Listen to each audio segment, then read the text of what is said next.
नमस्कार साथियों, advocate Narendra Joshi YouTube channel पर आपका हार्दिक स्वागत है। साथियों, सहारा इंडिया के संदर्भ में हमने कई बार अपने वीडियो पोस्ट किए हैं। उसको लेकर कई निवेशकों के हमें कॉल आते हैं, व्हाट्सएप मैसेजेस आते हैं और ये पूछा जाता है कि सर, सहारा सेबी का विवाद कब निपटेगा। इस मामले में कई निवेशकों को मैंने अपनी ओपिनियन दी। आज इस मैटर में अपनी बात को आपके सामने रख रहा हूं कि सहारा सेबी विवाद इतना आसान नहीं है और न ही उस विवाद का निपटना इतना आसान है, क्योंकि सहारा सेबी विवाद जुड़ा हुआ है सहारा इंडिया ग्रुप ऑफ कंपनीज की दो मेन कंपनियों से, जो है सहारा इंडिया की रियल एस्टेट कंपनी और हाउसिंग से जुड़ा हुआ। सहारा ने सेबी के अकाउंट में एक अच्छी खासी राशि जमा करा दी। निवेशकों का आरोप है सेबी पर कि सेबी वह राशि निवेशकों को नहीं लौटा रहा है। अब बात यह आ जाती है कि कई लोग ऐसा सोचते हैं जिनका पैसा सहारा क्यू शॉप में है, सहारा क्रेडिट कोऑपरेटिव सोसाइटी में है, सहारियन क्रेडिट कोऑपरेटिव सोसाइटी में है या हमारा इंडिया क्रेडिट कोऑपरेटिव सोसाइटी में। सेबी के द्वारा इन्हें भुगतान नहीं किया जाएगा, क्योंकि सेबी की नज़र में यह जो पैसा है और यहाँ तक कि सुप्रीम कोर्ट की नज़र में यह जो पैसा है वह सहारा इंडिया की रियल एस्टेट और हाउसिंग से जुड़ी कंपनियों का पैसा है। यह सहारा के निवेशक जानते हैं, यह सहारा के एडवाइजर जानते हैं कि सहारा रियल एस्टेट और सहारा हाउसिंग का जो पैसा है वो कन्वर्जन करा के क्यूशॉप के अंदर और क्यूशॉप के अंदर का पैसा कन्वर्जन करा के विभिन्न क्रेडिट कोऑपरेटिव सोसाइटियों में निवेशकों का उलझाया गया है। जिन लोगों का पैसा आज भी रियल एस्टेट और हाउसिंग के अंदर है, वह तो सेबी से अधिकार पूर्वक अपनी राशि को आज नहीं तो कल हासिल कर लेंगे। लेकिन दिक्कत उन लोगों के लिए खड़ी है जिन्होंने रियल एस्टेट और हाउसिंग में जो पैसा इन्वेस्ट था उस पैसे को कन्वर्जन करा के सहारा क्यू शॉप में और वहां से कन्वर्जन करा के विभिन्न प्रकार की क्रेडिट कोऑपरेटिव सोसाइटी में उलझाया है।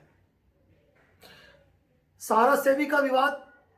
तभी निपट पाएगा जब पारदर्शिता के साथ सहारा इंडिया समूह अपनी बात को सुप्रीम कोर्ट के सामने रखेगा। उनके द्वारा यह कहा जाता है कि हमने लोगों को पैसा लौटा दिया है, जबकि वास्तविकता यह है कि अधिकांशतः निवेशकों का पैसा उन्होंने कन्वर्जन करा दिया है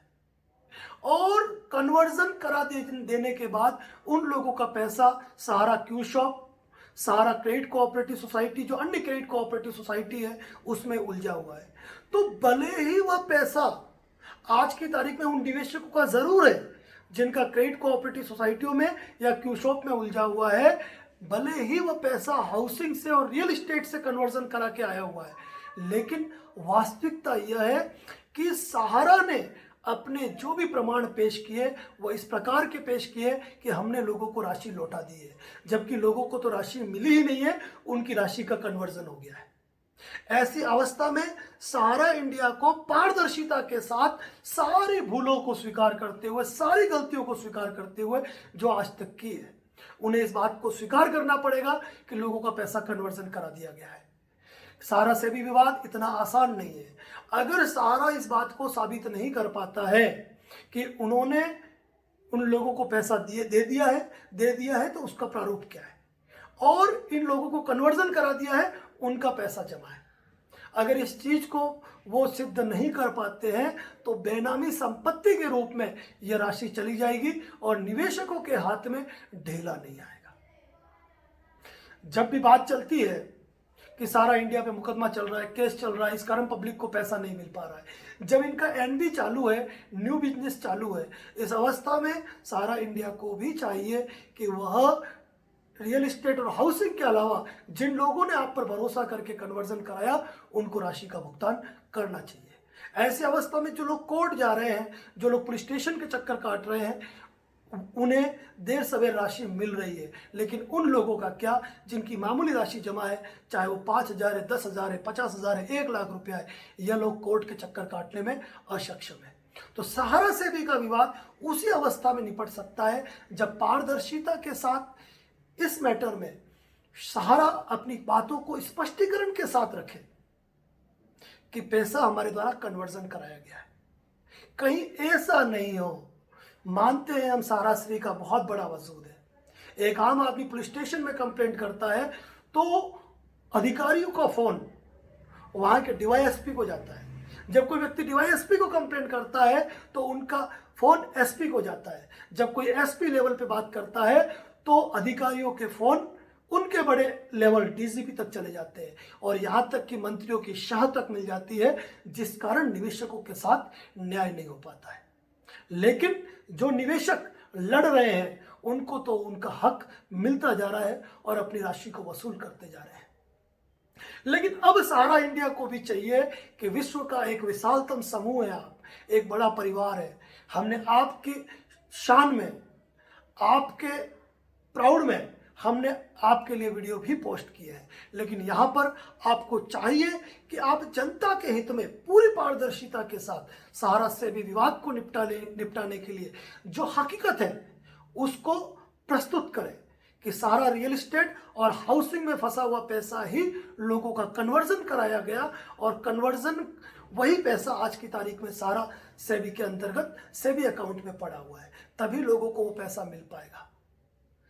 बहुत सी बातें हैं जिन्हें यूट्यूब पर साझा करना मुश्किल हो जाता है, नामुमकिन हो जाता है,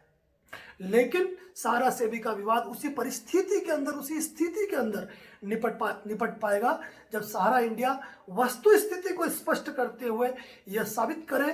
कि आज की तारीख पे सेबी के अकाउंट में जो पैसा पड़ा हुआ है वह कुल मिलाकर इन्हीं अन्य कंपनियों और सोसाइटियों में निवेश किया गया पैसा है जो कि कन्वर्जन कराया है और लोगों को पैसा नहीं मिला है। क्योंकि यदि अधिक से अधिक शिकायतें हुई, अधिक से अधिक मामले उठते गए तो वह समय दूर नहीं होगा जब सहारा की क्रेडिट कोऑपरेटिव सोसाइटियों पर लिक्विडेशन ऑर्डर जारी होंगे, और जब लिक्विडेशन ऑर्डर जारी होंगे तो निवेशकों के हाथ एक पाई नहीं आएगी, क्योंकि सहारा के पास हम मानते हैं कई गुना परिसंपत्तियां हैं, लेकिन वह कई गुना परिसंपत्तियां इन सोसाइटियों के नाम पर नहीं है और इन सोसाइटियों का लिक्विडेशन होगा तो ऐसी अवस्था में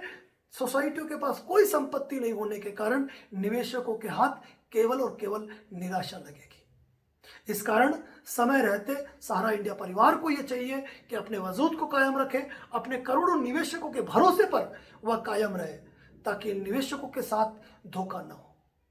हजारों कंपनियां डूबी है, हजारों कंपनियां, लेकिन लोगों का सहारा इंडिया पे आज भी विश्वास अगर कायम है